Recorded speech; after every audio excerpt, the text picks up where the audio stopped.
Rode microphones are the official microphones of BeTerrific. Find out more at rodemic.com.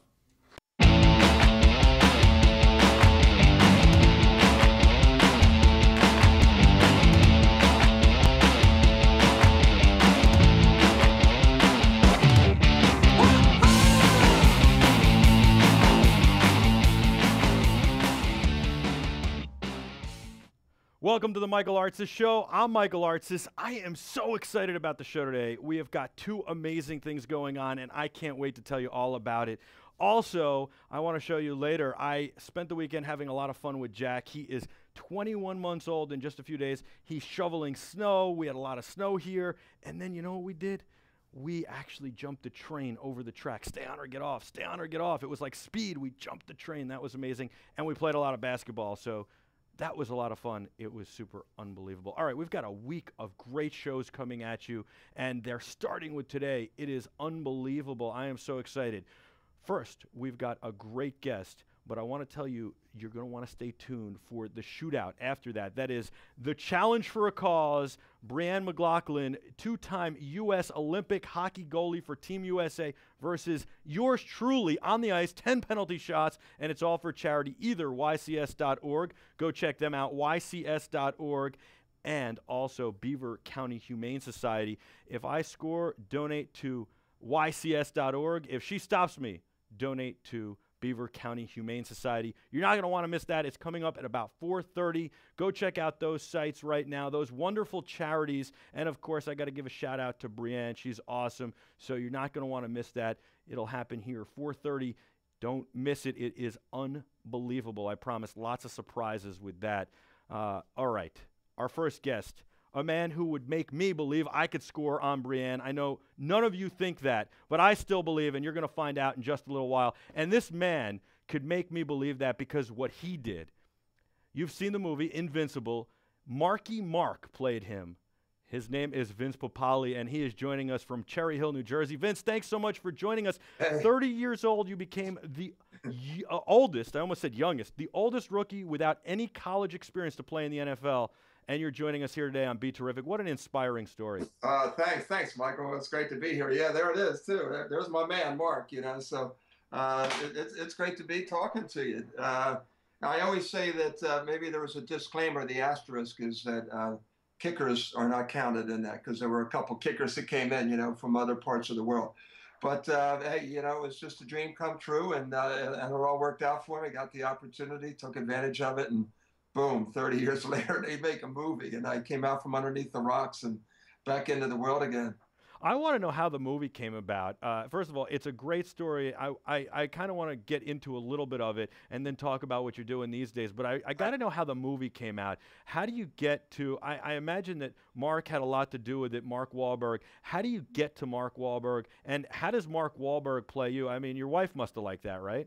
Well, it's funny, we really didn't know much about Mark until we got to know him, and now he's become a great friend. He's just the nicest guy in the world. I love him to death. I call him my little brother. I got a couple of years on him. But, Mark actually was one of the guys, he was brought into the movie. And a lot of times, like when you have different types of movies, if you've got, some of the sports movies, one being Rookie, and Jim Morris's story, the book spawned the movie. In this case, the movie spawned the book, one of two books that we have out there. And this whole thing started, Michael, because when I tried out for the team, I was 30 years old. This is the backstory, the elevator speech. And I didn't play college football. I went to St. Joe's College, went back, taught at my alma mater in high school in suburban Philadelphia for 6 years, was track coach, football coach, working my master's degree. And then when I'm 30, I get the shot of a lifetime. Say hi to my wife, Janet, the non-Giants fan that just walked in here. Hey. And hey, how's it going? Yeah, come on in, Janet. Come on in. Story. This is pretty informal. Hello. There you go. How So you're are right you? down there. So there's your camera up there. Oh, hi. Hey, how you doing? I got to ask you something. When he decides he's going to go try out for the Philadelphia Eagles, he's talking to Dick Vermeil, the legendary coach at the time. I mean, do you think he's crazy? He's coaching track. He's doing all these other things. Football had passed him by, right? Like the dream of playing in the NFL. He had played in some pro leagues, but not the NFL level. Well, here's the deal with Janet at this particular It's time. Hollywood. Yeah, that was Hollywood. So they sort of condensed the time frame a little bit. So Janet and I met in 1976, right after I had made the team, and so they sort of tied her in as my love interest to sort of pull it all together right now. But Janet at that particular time was coming back from South Africa, having coached the South African gymnastics team. Is that correct? Yep. For the Wanderers Club. Janet and Kathy Rigby, Michael, were teammates on the USA team. Wow. For gymnastics. And the Giants thing in the movie and the bartender thing, her uncle owned a bar. That was all for that was all Hollywood. They wanted to create drama, and they wanted to create some humor. So Janet and I sort of met in '76. She blew me off for 20 years, and but I found her again, and right before the Barcelona games, and we started dating right after the Barcelona games. And as they say, the rest is history. And married 21 years, and wow. have a 21-year-old daughter and a 18-year-old son, so it's all good. And both okay, go ahead. No, I was gonna say both your kids are doing amazing, right? Yeah, well, Gabriella is a junior at Syracuse University, a few miles north of where you guys are at, and she was a cheerleader for a couple of years, and right now, Michael, she's in Europe, in Madrid, doing her minor is European. What is her minor? European business, international business. That's what I was looking for. Management. She's a sports management major, international business. So she's in Madrid, and doing her thing. And our son Vinny, who just now heading out to do his personal training. He just got a scholarship to the University of Delaware as a wide receiver for football. But he's he's an honor student, and we're real proud of him. And he plays lacrosse, and he's about ready to grad in a couple of years. So, I mean, a couple of months. So it's pretty exciting here. But going back to your original story, the movie, Michael, was your original question. The movie was spawned by Rocky, because Rocky was a 30-year-old ham and egger, and I was a 30-year-old rookie, and they decided to do a feature on me on Monday Night Football to tie in the 25th anniversary of. You're just going to let that ring out, I think. To tie in the 25th anniversary of the movie Rocky. Wow. And so they did show it. They showed a feature on Monday Night Football, and the next day Hollywood was calling. It was when the Eagles were playing the 49ers, and it was this feature called Distant Replay. And next thing you know, we got Hollywood calling, and one of the producers was Ken Mock from America's Next Top Model. We chose him out of 5 or 6 guys who were really expressing interest in us. And then what they did is he was the executive producer. And then he got Mark Chiardi and Gordon Gray, who produced Rookie, Miracle. You were talking about, little hockey USA team there. Love Miracle. Men's USA team, the movie Miracle was produced by the same people that did our movie. Nice.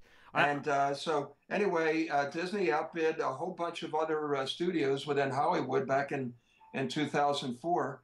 And they got the rights to the movie, and I negotiated a contract with them. And then our man Mark Wahlberg came into our life and came into our picture, and are we ever so grateful and happy for that, because he's awesome. And then the movie came out right around Labor Day 2006.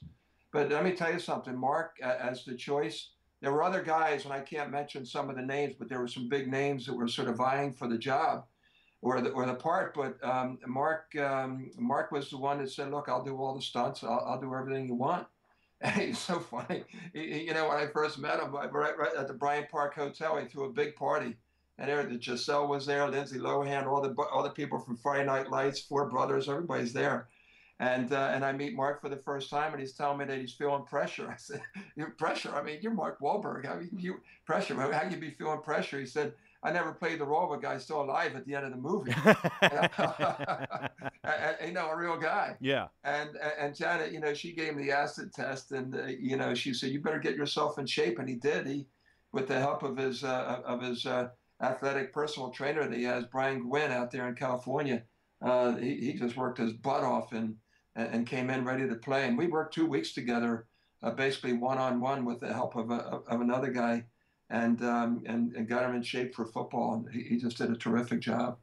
Well, that's an amazing story in and of itself. But that's the story about the story. The real story is that you, at 30 years old, get a tryout with the Philadelphia Eagles and become a player in the NFL, the oldest rookie to never have college experience. It's amazing what was going through your mind at that time period, and when you started to go through that process. I'm always a guy who's like, oh, this has got to be too good to be true. This isn't going to really happen, and I'm always like, I believe in myself, but to get there, especially when you don't have the college experience to even know how good you really are. I had there's sort of an asterisk. I guess I should put in there a little bit of a disclaimer, because I had the opportunity. I was a track guy, and when I went to St. Joe's, I was doing all kinds of jumping and running and sprinting events. So and naturally that evolved into the decathlon. So and Bruce Jenner was my idol. I mean, this guy. I'm looking at Bruce Jenner. I said, I want to be a decathlete, and I was trying to qualify for the Olympic trials in 1972, and I thought that I had a score in a meet that I had participated in that would have qualified me, but it was not sanctioned by the governing bodies, and it sort of pissed me off. And all this time I was playing in these rough touch leagues, and that's that you see in the movie, the mud scene, and I was really playing for a bar named Max's, and once my Olympic dreams were dashed, I said, screw this, I'm going to start playing semi-pro football. So I played for the Aston Knights of the Eastern Seaboard League, and we played teams up in Hagersburg. I mean, we were up there in Binghamton, New York, and Hagerstown, Maryland, and all over the place, some local teams around here. And when you know it, in one of the games, I was noticed by a guy who's going to become the general manager of a new league that's forming and around a pro league called the World Football League, and that was a league where Larry Zonka, Jim Kick, Sure. and Warfield all defected over to. Wasn't John Elway drafted into that league? I think Elway might have been drafted, but he didn't go, right? Yeah, he did not go, but he used it as leverage, and there was the Yankees for John Elway as well. Whatever, and whatever he's done pretty well for himself. Elway, but so anyway, there was this tryout for this league, and there were about 800 guys, and ironically, the tryouts like a mile from where I'm living right now, and of those 800. 100 of them were wide receivers, and I was the fastest wide receiver. And I wound up actually making the team and getting into this league, the World Football League. And it lasted for a year and a half. And that, Michael, is where I got the confidence that I could compete against the big guys. The thing is now, I'm 28, 29, 30 years old, and I'm probably not going to get the shot. So when the league folds, I'm broke. I go from making $10,000 as a teacher to $16,000 as a pro athlete in the World Football League, and I have no job. I've got to substitute teach and bartend. And who the heck comes running into town but Dick Vermeil, and he announces this free agent tryout. And I'm thinking, damn, man, I can do this. I know I can play against these guys. I played against a lot of NFL guys, and I competed pretty well. But I'm not going to get the shot, And then he announces he's going to give this tryout. And I didn't tell too many people about it, but in the back of my mind, I was going to do it all the time. And I was still playing in the bar league. I went back and started playing in the bar league and took a shot at it. And that's where the movie picked up, right at that particular time, where I was literally bartending, substitute teaching, and Vermeil comes in and I clocked that 40 and he gives me a shot. He said, all right, do the next drill, do the next drill. And before you know it, at the end of practice, instead of in the parking lot, actually, it was in the elevator at Veterans Stadium, where he said, "Hey, Papale, that was a pretty good 40 it cranked." And that's, "What was it, Coach?" He said, 4.5. And next thing you know, 20 minutes later, I get called up into the executive offices, and Jimmy Murray, the general manager, who went to Villanova, the arch rival of St. Joe's, he's, "I can't believe I'm talking to a St. Joe's guy, but I'm going to offer you a contract to play for the Philadelphia Eagles in spite of you not playing college football." And I signed, Michael, for $21,000, right? And I had 3 months now to get ready for training camp. Not 3 days like the movie had it. They condensed it. And so I had 3 months. And that 3 months, I went crazy training. A guy named Gus Hoffling, who trained Mike Schmidt and Steve Carlton, he took me under his wing. And Denny Franks, number 53 in the movie, is my best friend, godfather of my children. he and I trained together. He was a center long snapper, and he was coming in as a free agent too out of Oakland. And we pushed each other hard for 3 months and got into training camp. I had one or two advocates. Dennis was one of them, and somehow got through it. But Wow. each day sort of got more confident and more confident, and with the encouragement of Dick Vermeil, and also a lot of fans, because training camp was right in my backyard. So I had a lot of former students, a lot of guys I played touch football with, a lot of guys from Westinghouse who was always on strike, so they were all coming to watch training camp. And it just that was my motivator. And by the end of the preseason, I wound up leading the team in receptions. And I'd been really ticked off if I didn't make the team, but I got the final roster call and made the team. Wow, Got 4 years out of it, and now and a pension. I mean, that's the last laugh. So it's just pretty cool. It's really a remarkable story, but it's such an inspiring story too. You do a lot of public speaking. Yes. What do you tell people? What's your best advice as far as telling young people, whether it's football or business or whatever? What's your best advice that you give everybody? Well, I'm going to be talking to a middle school tomorrow, right in the suburban Philadelphia area, right around the corner from where I grew up. And one of the things I'll be talking to these young men and women, these 8th, 9th, 10th graders, is basically, the dream's out there, but it's a state of mind unless you're willing to act on it and get into the game. And, don't let people tell you that you can. I think that's the biggest thing. You have to believe in yourself, surround yourself with good people. There's prices to be paid. But, whether it's a youth group or whether it's the group I'm going to speak to in Pittsburgh on Saturday, or whether it's another group I'm speaking in Atlanta in a couple of weeks, the message is the same, is that, you have the potential to do something great. What are you going to do with it? How's it going to come out? Who you surround yourself with? And, just put together some stories and talk a little bit about that. But the movie's a great, the movie's a great metaphor for that. It's not just a football movie. It's a movie that has a lot of layers, and if you look at it in different ways, hey, I can identify with Papale, or I can identify with this person or that person, and I think that's the beauty of it, and that's why it's still successful after almost 9 years. It's true, and it's amazing. Everybody remembers the movie fondly. Everybody remembers the movie fondly, and I got to tell you something. It's about inspiration. That's what we're about at BeTerrific. I remember I was a kid, and Charles Barkley spoke to us, and Charles said to us, listen, how many people are here? And there were like 1,000 kids. And he goes, how many do you think you're going to be NBA basketball players? And, a bunch of kids raised their hand. I didn't think NBA basketball. I wanted to be an NHL hockey player. And a bunch of kids raised their hand. He said, there are 300 people in the NBA right now. Mm-hmm. None of you will make the NBA. And he crushed all of us.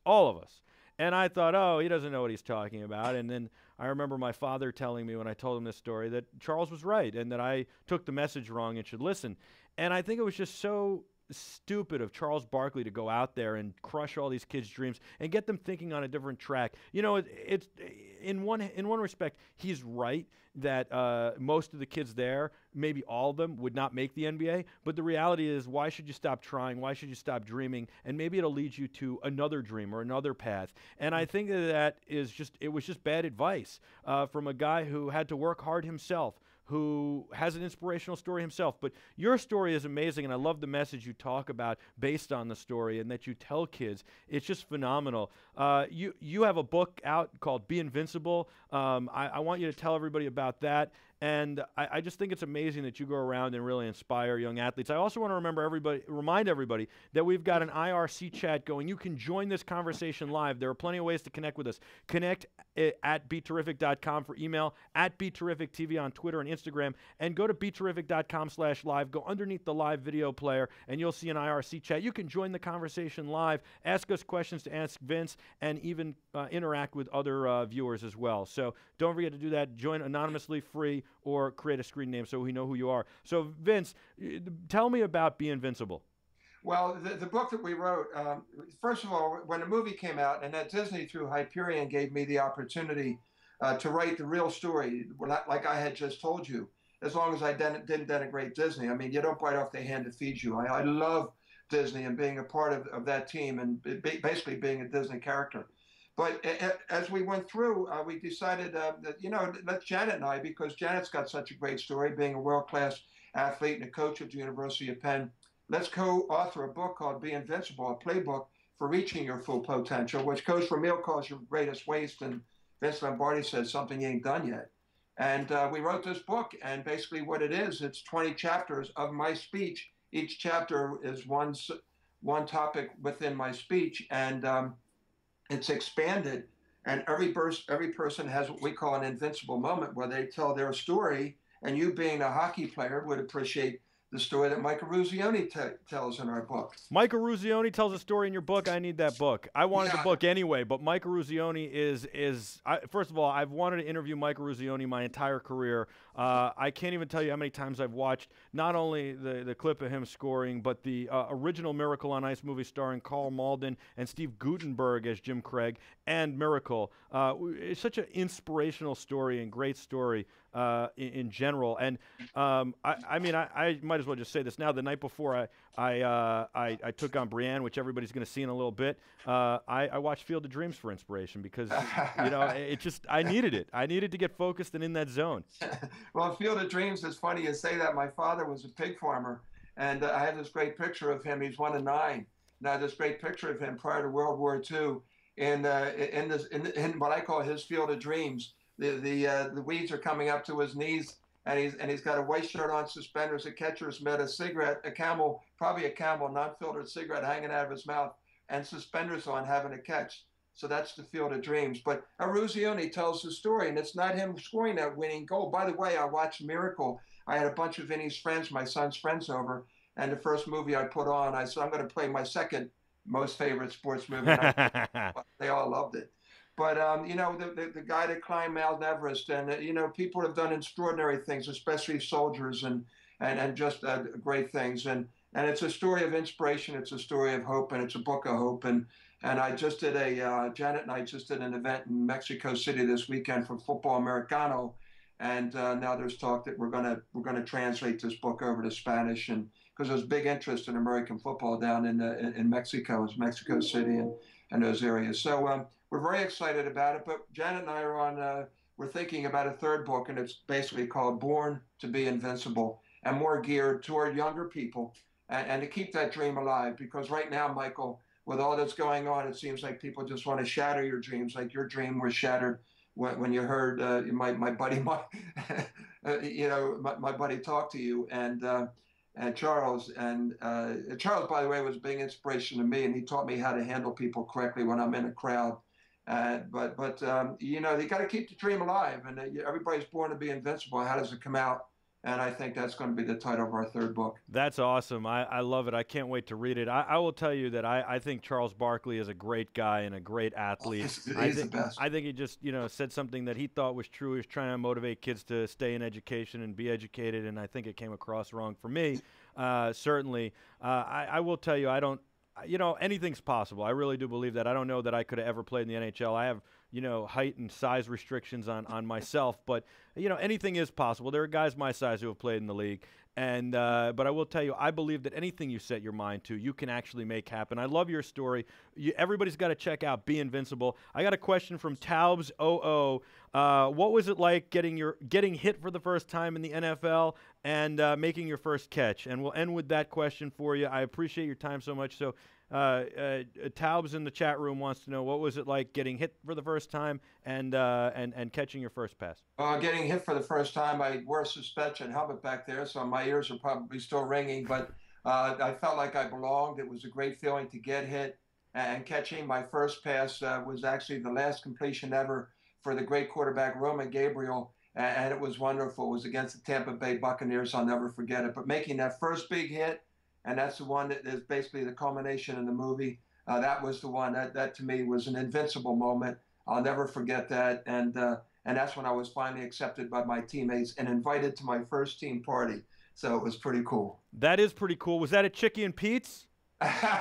Chicky's a good friend of mine. Pete Shiraki, he's just the best. But no, it wasn't a Chicky and Pete's. It was in one of the players' apartments. It was as good as it got. Nice. Chickies wasn't there yet, but the Chickies is one of my favorite spots down there in South Philadelphia. If you ever come to Philly, you got to go to Chickies. It's great. Absolutely. We should go together if you're in town. I know you travel a lot. You got the book tour, Be Invincible. You got the next book coming out. We want you to be a friend of the show and come back on often because we're all about inspiration. And clearly you and us, we have the same message. You are invincible, and that is Vince Papale. Thank you so much for joining us. You are truly an inspiration. I can't think of a better segment to lead into the challenge for a cause. Brianne McLaughlin and myself take on each other.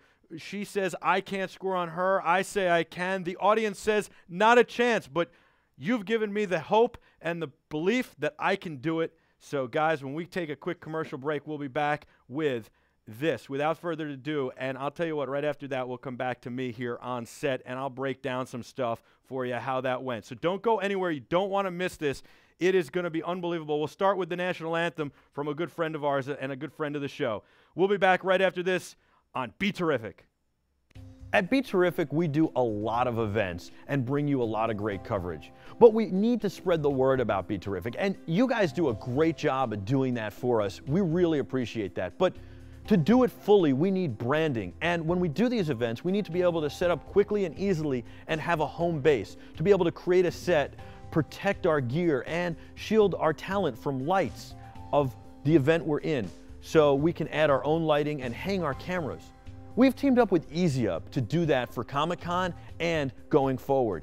They gave us a great shelter that takes no time to set up and also is toolless. It's phenomenal and it's reasonably priced.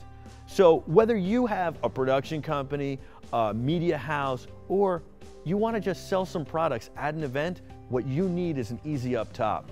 An EasyUp top is phenomenal. You can do all sorts of branding. You can add side rails like we have. You can add a back wall like we have. And you'll get aerial branding, on the ground branding, and a place to put all your stuff, protect your team, and call home. It's perfect. What you want to do is go to easyup.com. That's easyup.com. Talk to Wayne Dove. He's a sales guy there. He's amazing. He's become a good friend, and he took good care of us. He's the one who got us our tent. They've got great people there, they've got a great team, and they've got a great, rich, storied history. There's no better shelter, there's no faster shelter than EasyUp. It sets up in minutes, it's fire tested and fire rated, and it's fire retardant. They're really, really structurally sound, and they look beautiful. How could you beat that? Oh yeah, I forgot. They're reasonably priced. So that's the kicker. Go to easyup.com. Tell Wayne that BeTerrific sent you. They'll take good care of you, don't worry, and have your company represented well at your next event. And it only takes minutes to set up and break down and then set up again. Look how amazing it looks. I am so excited about this. Thank you, EasyUp. Introducing a portable, solar-powered charging solution that moves at the speed of life. Family vacations, long road trips, in the airport, around campus, on the trail, the lake, or the links. The DuoFlex puts the power of the sun in the palm of your hand. With a removable battery pack, dual configuration, and a weather-resistant, rugged design, the DuoFlex fits every lifestyle and every activity. Freedom to live, to move, to play, to be fully charged.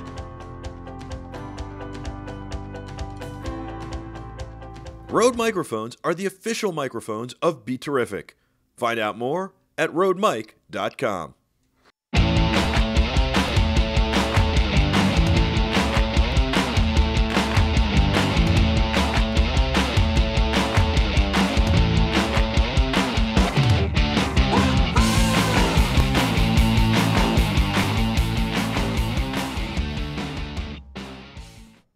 Welcome back to the Michael Artsis Show. I'm Michael Artsis. Well, that was Vince Papale with a really inspiring story. I love that. And, of course, that's what BeTerrific is about, inspiring you, engaging you, and really telling some great stories. Sports, business, tech, entertainment, which includes gaming, music, film, television, and all sorts of other great entertainment. The idea is that we want you to be inspired, and we want to tell you great stories, and it's all got to be positive. All right, here's the deal. Brianne McLaughlin came in studio a few weeks ago, and she said, and we had a lot of fun. She was amazing. She's a two-time silver medalist goalie for Team USA. She's played against NHL players. She's had some exhibitions against NHL teams, and her husband is an ex-NHLer. She is as good as it gets. And she and I had a little shootout downstairs here in the studio on a mini goal. She was offense and I was offense. And she said, you know what? We should get on the ice together, and challenged me to take her on. And we decided to do it for a good cause. We call it the Challenge for a Cause. Hopefully this is the first of many. But Brianne and I got on the ice, and without further ado, here it is. We'll come back after this and break it down real quick before it starts. You're in the chat room. There's an IRC chat.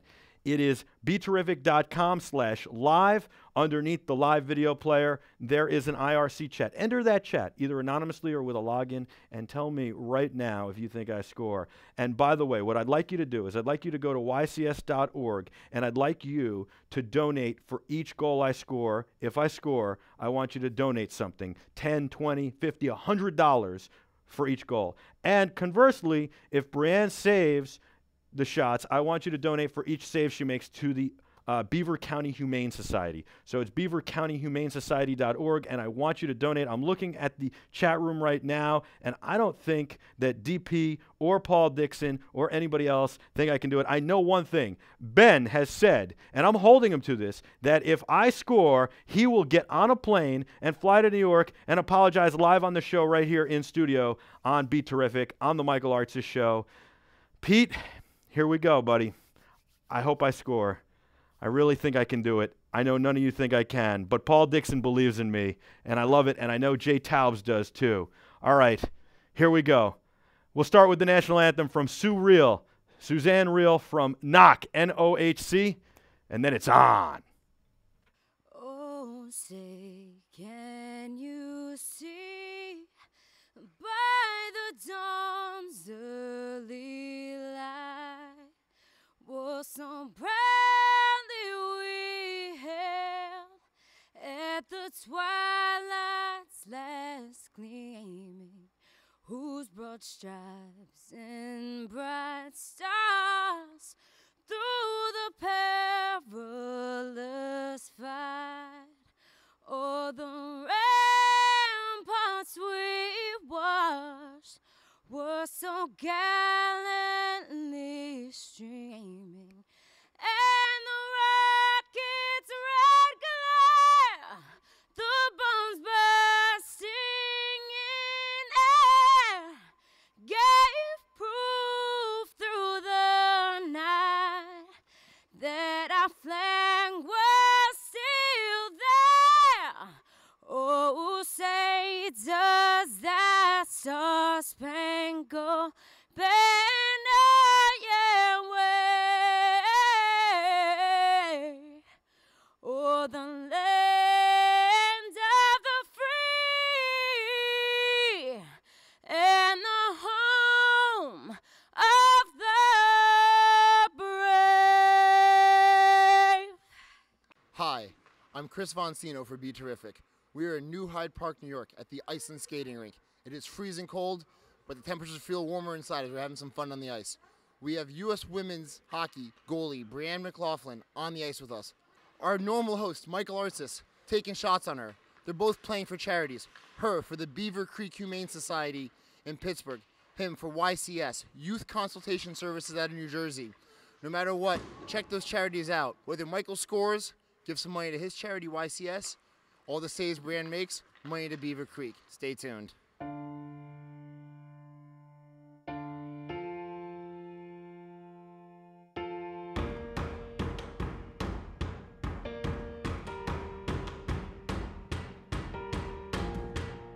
You ready? I'm ready.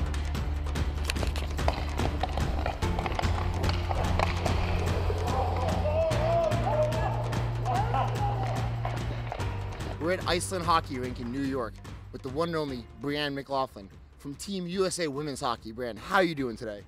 I'm pretty good. I just flew in from LA this morning, so I'm a little sleepy, but I'm getting jacked up for this shootout. All right, Michael, the time is here. We've been talking about it a lot. We're excited. We're finally on the ice with Brianne. How do you feel now you've been back on the ice after what you said was, I think, is a 2-year hiatus from the game? Yeah, I haven't touched the ice in 2 years. Pretty excited. Feeling good. You know, she's really good. She's really good. But I'd hope so. She represents our country. but I'm still feeling confident. Well, there has been an ongoing war of words, not with you personally because you weren't around, but me and him have been talking on air and off air about today. Now that you've seen Michael actually skate around and take some shots, what do you think of his chances really are of scoring on you? It depends. He's got a little bit of a crazy shot, so he might fake me out. Maybe I'll be nice and give him a couple. I don't know. We'll see. I think it's awesome that she's doing this. It's a lot of fun, and I think it's great that we're doing this both for a good cause. She's got the Beaver County Humane Society, which is a phenomenal organization, and I'm playing for YCS. Yeah, I chose Beaver County Humane Society. It's back in Pittsburgh where I live, so it's just an animal charity. So where can people find it so they can donate, read more about this, and help this cause? I believe it's just BeaverCountyHumaneSociety.com. All the information's right on there. Couldn't be any simpler. I like that. Youth Consultation Services in New Jersey, they take care of all the kids whose parents can't take care of them. So they make sure that kids get into foster care. They make sure that these kids are taken care of, and when they're not in foster care, they take care of them. They take them to movies. They try and make as much of a normal life for them as they can. It's a great organization.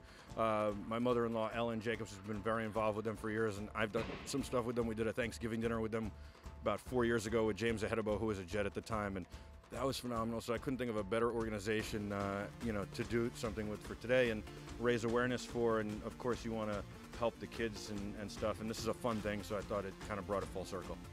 Basically, I want everybody to go out and put up money on my goals. If I score, put up money for YCS. If Brianne stops me, put up money for Beaver County. I think I'm going to put some in, though. Excellent. So I say no matter what, whether Michael scores or Brianne just stops him, we have two great charities today. Worth donating, checking them out no matter what happens, but we're going to have a lot of fun, hopefully raise some money along the way.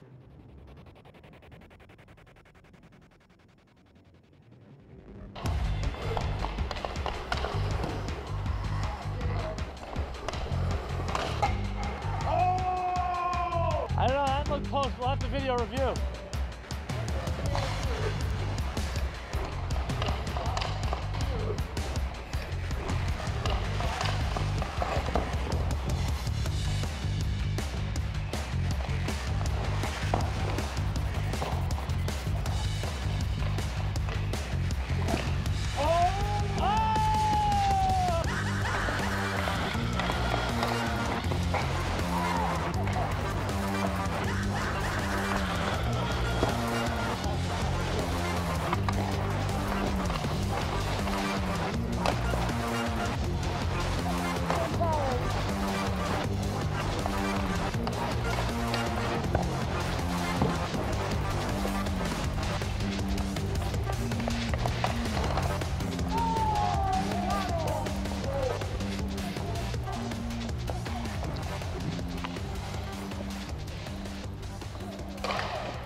It's been a great day on the ice. We're just about to wrap up. I think we all had a lot of fun out here.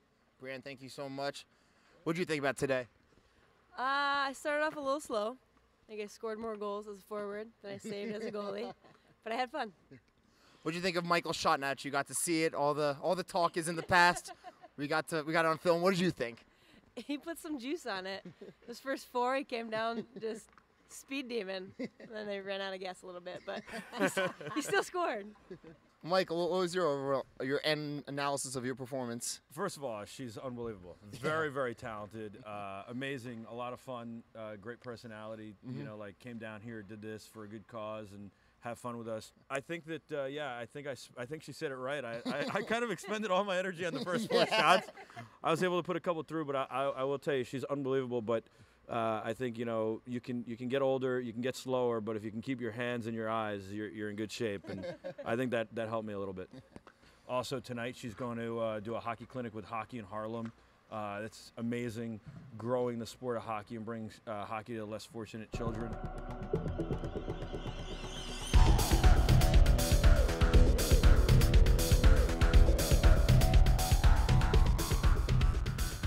Hi, I'm Brianne McLaughlin. We're here in New York City with Hockey in Harlem, and I got Hillary Knight here.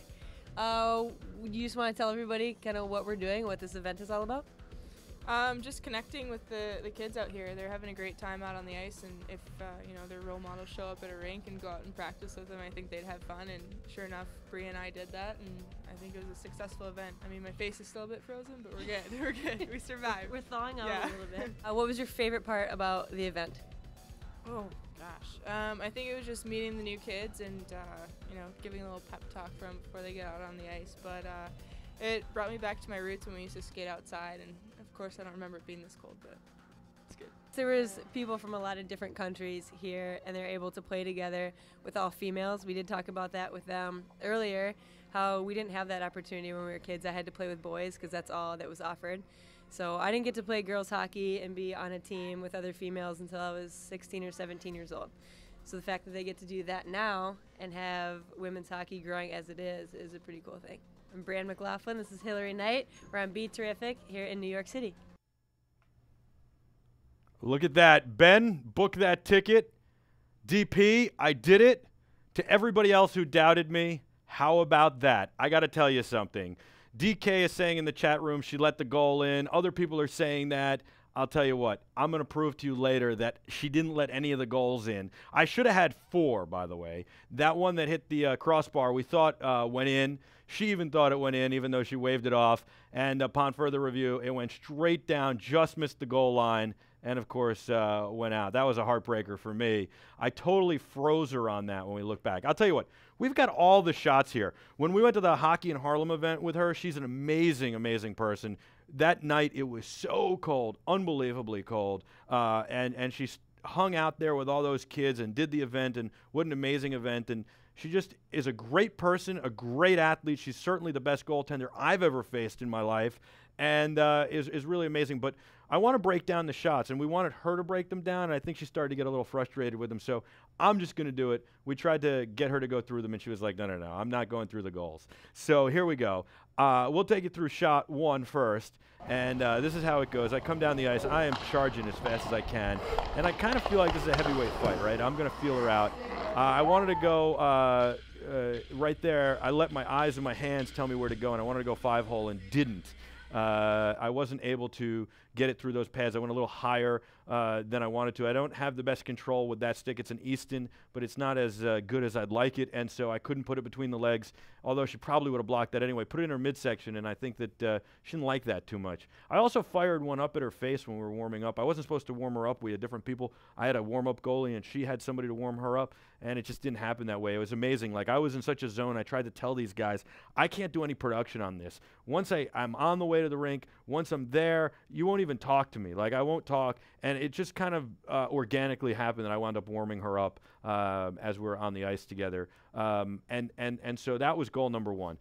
And she blocks it. Great save to the body. I actually think that was probably the hardest shot I took, and I know it snuck through her pads and hit her in the midsection. She wasn't happy about that. All right. So and she wasn't happy when I fired one at her face in warm-ups. You know, she thought I was trying to intimidate her, which I wasn't. It just got away from me. But here we go. Next one. Let's take a look at shot 2. I come down the ice, and I'm trying to go, I think, glove hand there. I know, that's the crossbar. Oh, I froze her totally, and I had her. I knew that I had to score up top. She's going to take away most of the bottom of the ice, and I knew I really had to go up top if I'm going to score. I think now, after that was the next shot, or that was the same shot, right, Pete? So that was the shot up top. She gave it to me. I mean, I really play, the way I play is I let my eyes and my hands do the reaction. She kept asking me afterwards why I didn't deke. She came out so far, and you can watch this in the next clips, that she gave me nowhere to deke. I had nowhere to go. If maybe I was a little bit faster, I could have gone around her, but she did at one point try to poke check me, and I made her pay for that. But there was, I mean, she gave me no room to deke her. And I came up to her so quick because of how far she was out, and she skates so well. She was back in that net so quickly, there was no way I was deking her. And remember, she can put those pads down end to end, really. All right, so the next shot, let's take a look at that. That's shot 3. And shot 3, I come down the ice, and here you go. I try and go blocker side. At this point, I'm like, she's giving me blocker side, which I actually think might be her stronger suit. And I'm trying to fake her. I'm trying to show that I'm going glove side, and I'm going to try and shoot blocker side. I definitely had room there, and she just made a good save. So let's look at the next shot, shot 4. This one was a heartbreaker for me, too, because I really felt like I was starting to get into a rhythm, and this was actually where my legs quit on me. It was right after this. I love how, there you go, another to the blocker side. And, you know, you can see as I come down the ice, my legs run out there, and I kind of just look to throw it on net. I'll tell you, at the end of this, I was dying, and I just had sheer determination. That's what got me down the ice. DP feels like the goals are CGI. I assure you they're not CGI. I promise you they're not. And we'll show you some things. We have some surprises still up our sleeves. So here we go to the next shot. This is 5. This is a good one for me. I come straight down the ice, and here we go. Like Messi, I find 5-hole, shoot 5-hole, and it sneaks by, and this killed her. Look at that reaction. She wanted that goal back. She did not want that going through 5-hole, and she gave me nowhere to shoot on this. I snuck it by before she collapsed. One of the things I started to notice here is she's going down before I'm shooting. And so there I had to release it real quick, but now I know that I can get her down to the ice and I can go up top, which is, I started to think about this as we led up to it. I thought about it. And I really envisioned going up top glove side was where I wanted to score and where I needed to score. But I really tried to keep that out of my mind and let my hands and my eyes do the thing. So now I've scored. I feel great. I'm excited, and I'm feeling like in a rhythm, and I got that monkey off my back. So the next shot, I'm going to come flying down the ice, even though my legs I've got nothing left. I'm breathing real hard, and here we go.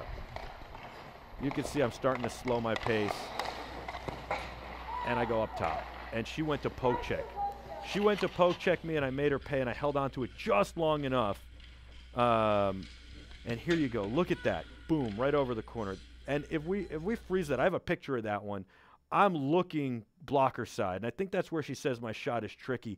I kind of find where I want to shoot, and then I look away from it, possibly, or sometimes I look towards it. But that's what I did with her, and I do a lot, and I think that, you know, that gave her a lot of trouble, especially there. And I somehow got her to go down, give me a poke check, and I just went over the top of her with that one. That's one of my proudest ones of this. Although all of them are good, even the one that trickles through her legs, it trickles in, but it's a goal, and it only trickles because she got a good piece of it as she went down. All right, so that's number 6. 7, I had nothing left. I just on full euphoria. Let's take a look at that one.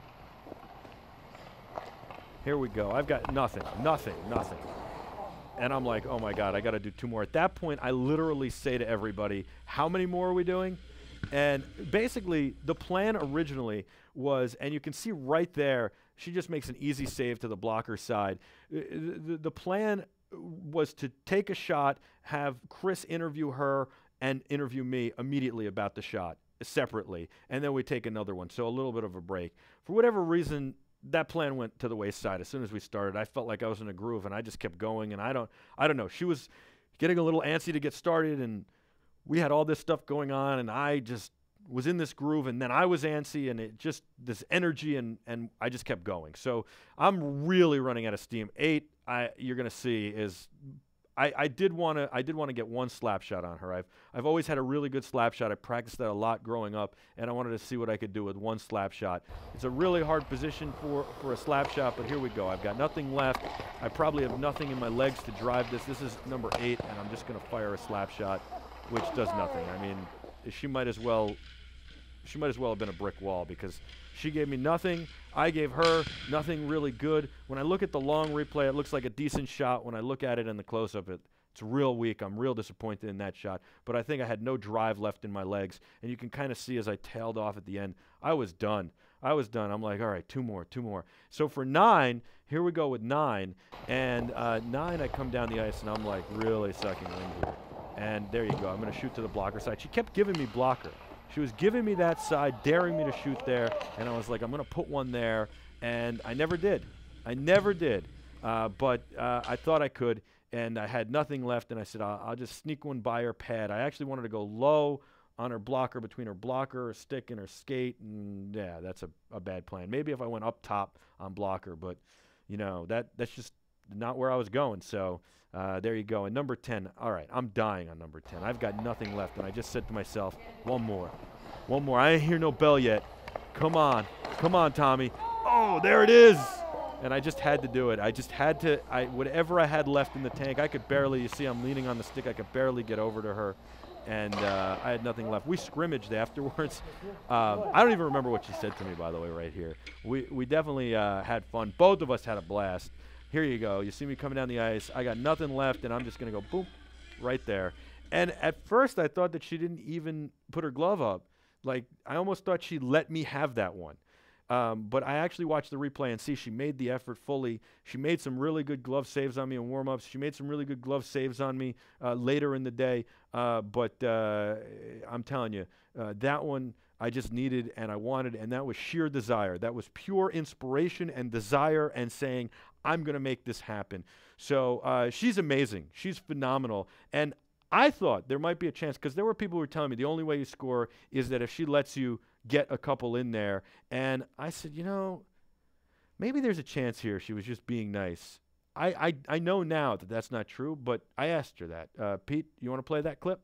I just want to know, did you go easy on me at all? Because I'm super competitive. You're super competitive. I feel like you might have Brett Favre me on that last one. Michael Strahan, No. Brett Favre.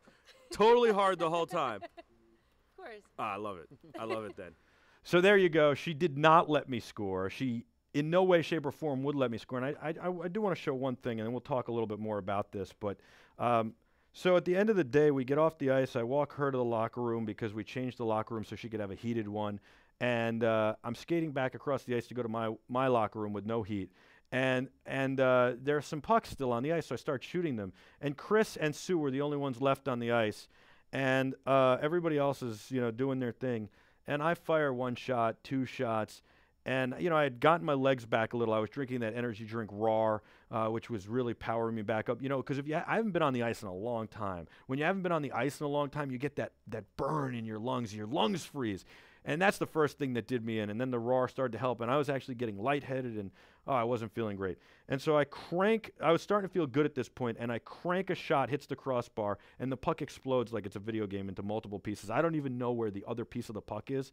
This was the puck. The only person to see this is not here today, but he will verify this. Chris saw this, and we did not have it on camera, but this is what I did to the puck. So lest anybody think I can't shoot, there you go. Not many guys can do that with a hockey puck. I'm very proud of that. I'm very proud of the goals. I'm very proud of what I did. She was amazing. She is amazing. We're going to do a whole lot more for her and with her, and she did that for charity. How great is that? So please, go to beavercountyhumanesociety.org, go to ycs.org, and make a donation. It doesn't have to be huge. Just make a donation. We're bringing you great programming. We want to help those organizations. We want this to be for a good cause, and we want to do this again bigger and better. So after we did that, we scrimmaged. Brianne was on my team. Jeremy Taubes was on my team. It's like being back in high school, and Chris was on my team. And then we had a guy named Chris Goody. He used to sell me hockey equipment at Cosby's before I worked at Cosby's. He was on the other team with the guys from Raw. So Chris Goody's wearing one yellow jersey. Then you got the guy in the blue jacket and the black jacket. Those are the guys from Raw. They came out, and there I am playing a little defense there, backing up Brianne. And, you see us playing. I had nothing left. Chris is his first time on the ice. He did pretty good. And there I am against Dave. Dave's the warm-up goalie. Dave hangs around BeTerrific a lot, does an amazing job. Dave Kleinstein, he built our set, and he does a lot of stuff with us, and we had a lot of fun. Brianne was having a blast. We actually did a couple other drills. I scored on her in 3-puck, which was a drill I've never done. There's Jay Taubes with the puck. There you go, nice pass. Oh, I had nothing left. I couldn't put it by Dave there. And then you had, of course, we did 3-puck and 4-puck, and I scored in both of those. So lest you think that I couldn't score in just a straight shooting drill, I didn't think I could, and I did. We had a lot of fun with that. Brianne didn't want to get off the ice. She just was having fun. She said to me afterwards, she doesn't get to just have fun on the ice.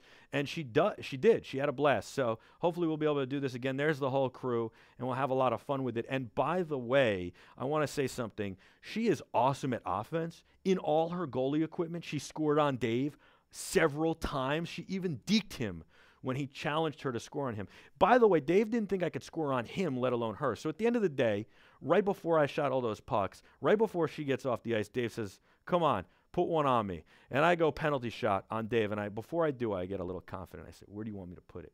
And I skate the length of the ice, and I fire one over his shoulder and score. And I'm like, you had no chance. Again, it's just all desire, and I was so proud. I love that. So, Dave, I owned you, and I still own you on the ice. But I'll play with you anytime. I think everybody was amazing that day. Peter Poon did amazing with the cameras. Adam was on the ice with the cameras. Chris did a great job. Sue did an amazing job. Of course, Jay Taubes helped set that up. Jeremy Taubes, he did a great job. Goody was there. Chris Goodrich. He used to sell me hockey equipment at Jerry Cosby Sports in Westbury and at Madison Square Garden. And then my first job was there. And I was on the ice with him. That was cool. The Raw guys brought energy drinks for everybody, or sports drinks, rather. They're amazing, and they were great. And, of course, Dave Kleinstein came down, and he got in goal, and we had a lot of fun. Everybody who was there had a lot of fun, and Iceland is an amazing place on Long Island in New Hyde Park. They hooked it up, and by the way, you know who else hooked it up? USA Hockey. I got to tell you, it's an amazing organization that I've been part of since I was a little kid, and you got to check it out.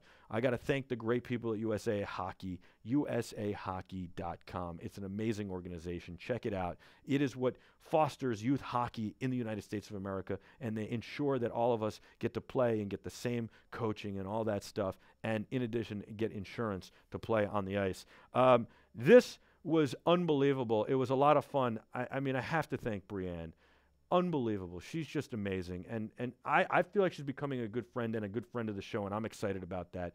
She did just get off a plane. She was a little tired, and she was up all night because Nintendo had given her a brand new 3DS that isn't even on the market yet. She was showing that to us, but she had played it the whole plane ride from LA, and she was at the Oscars, and it literally died like in the car right before she got to the rink. So that was pretty amazing. She had great stories, and she shared that with us. She's a video gamer, so she's going to participate in some of our video game content as well.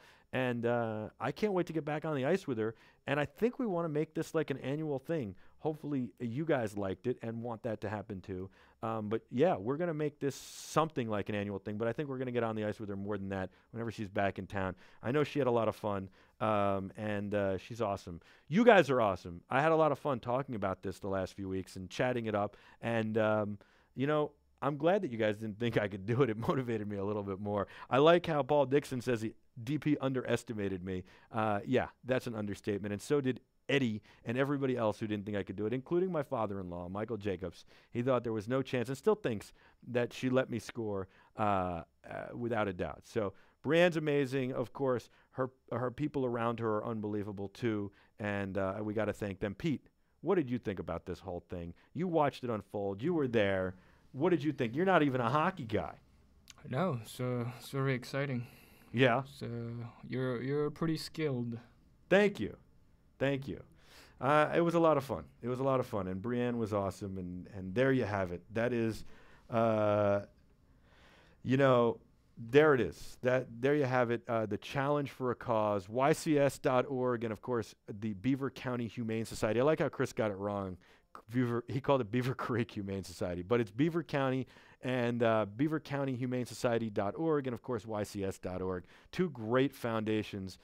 Was that fun or not? I mean, you weren't even on ice, Pete. Did you have fun that day? No, it was too cold. That night was freezing, though. That Harlem and hockey event, was that the coldest ever? And then we went to the wrong rink first. They said the rink in Central Park, so we went to Wallman Rink, which is on like 59th. This one's all the way on 110th. It was awful. And a freezing walk both ways. And then it was so cold, the snow from the ice was blowing up in our faces. Brianne had hand warmers. I didn't even think to bring hand warmers and foot warmers, and she was cold. And Erin, too. They were frozen. You and I quit, though. We said we got to go in, and we took a 10-minute break, and then next thing you know, I was out of it. I went in and never came back out. Yeah. Well, I wasn't going back. I was going back out, but I never did. You know? Yeah. Because they came in. I think they called it quits. It was so cold. That whole day was cold. That rink had no heat. The locker room, only one locker room had heat. We gave it to Brianne, but no other locker room had heat. By the way, she didn't have the heated locker room at first because there was somebody else on the ice before us, so they had the heated locker room. We dressed in ice-cold locker rooms, and then she went to the heated one afterwards to get changed back into street clothes. It was a lot of fun, though. It was a good experience, and I certainly loved it. I hope it was inspiring to you guys. I hope you guys got inspired, like, and saw that, like, you know, if you really want something, you can make it happen. You can be determined, and you can make it happen, right? It's unbelievable. You know, I just got to say that. And Brianne's people are amazing. RJ and, of course, Lila, and of course Eddie Rodman, all of them are unbelievable too. She's got a great team working with her, and they helped us put this together. That's phenomenal. And Adam Holtz shot some of that video. Dave had the GoPros in the goal and on the hand. Oh, and you know what we got to do? We got to put up pictures now. We've been holding the pictures back. We've got some amazing pictures, and those pictures are courtesy of my good friend, the best photographer I know.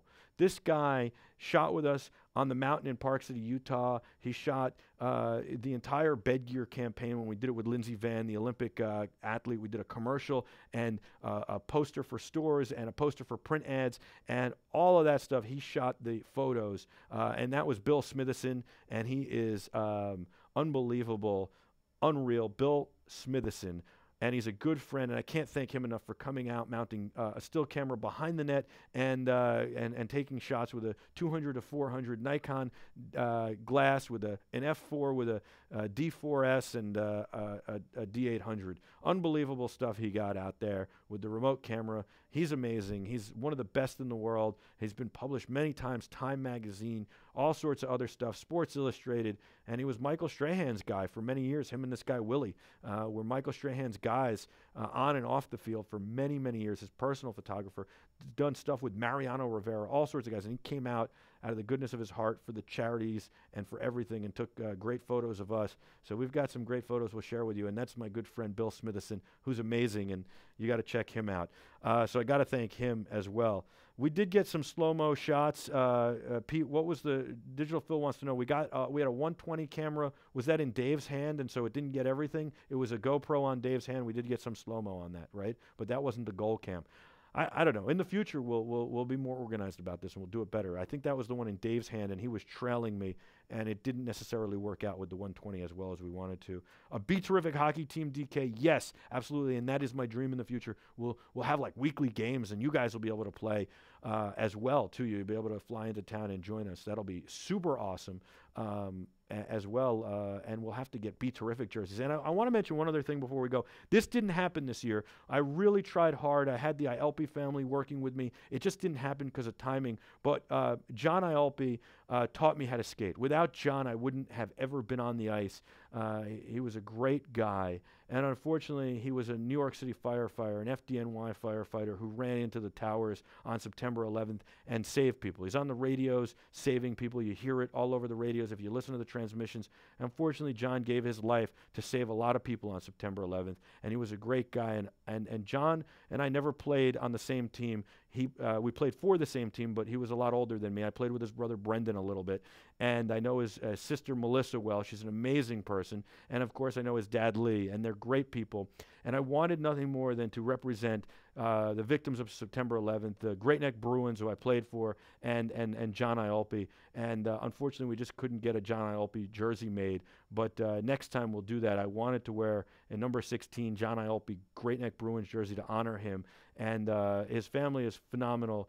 And was working with us to do that, but unfortunately it didn't happen. And Melissa was supposed to come down, and we were going to interview her that day and talk about John, but unfortunately she has a little one, and he had a cold, and she couldn't bring him into a cold arena. But the whole family is amazing. They're great people, and John was a great guy and should definitely be honored. So I know it was desired, and we'll make it happen in the future. And we miss John Ialpi very much, and Andrew Sturgiopoulos. Andrew Sturgiopoulos played with us with the Great Neck Bruins as well, and was working for Kenner Fitzgerald that day. And so we miss both of those guys. But John holds a special place in my heart because not only did he die a hero, saving people's lives, but he also taught me how to skate. So, thanks, John. And thank you guys so much for watching. I really hope you enjoyed it. We're going to have a lot more fun on BeTerrific and do a lot more things. Don't forget, we're starting 2 video gaming shows coming up in the next few weeks and a whole lot more new content. We're at the Auto Show April 1st and 2nd live. And, of course, we've got a lot more right after that, as well as Infocom, NAB, and some other great stuff. We'll have a lot to announce in the coming weeks and months. You can reach us at BeTerrific TV on Twitter and Instagram. We also have a Facebook page, which is BeTerrific TV. And, of course, you can email us, connect@beterrific.com. Don't forget about our IRC chat. Join the conversation live always. We're going to check it throughout the day, every day, in addition to checking it during the live show so we can keep the conversation going. Go to BeTerrific.com/live, go underneath the video player, and join the IRC chat either anonymously or create a login and come back often so we know who you are. Ben, I expect to see you in New York, and I'm excited for that. Everybody else, I told you so. Guys, until tomorrow, we do this show, the Michael Artsis Show, live, daily, every day, 4 p.m. Eastern to 5 p.m. Until tomorrow, for everyone here at BeTerrific, thank you so much for watching. You make this special. Be terrific.